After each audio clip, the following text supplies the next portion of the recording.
welcome to my vlog. Narito kami ngayon sa Sibol. Ha?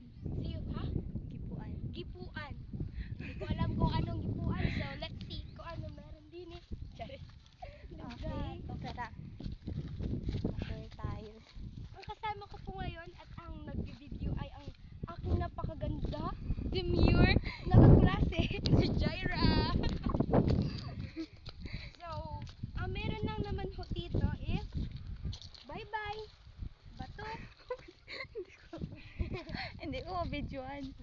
Tara. Hindi ko alam kung anong maganda dito, pero feeling ko kasi malapit siya sa school at saka sa school ng RSU. Tapos dito ay dagat. So parang nagiging spot na lang siya kahit hindi masyadong maganda. Nagiging spot siya kasi 'di ba pag busy ka na sa school mo, lagi ka ng stress sa buhay mo. Kailangan mo ng dagat, kailangan mo ng inner peace. Kaya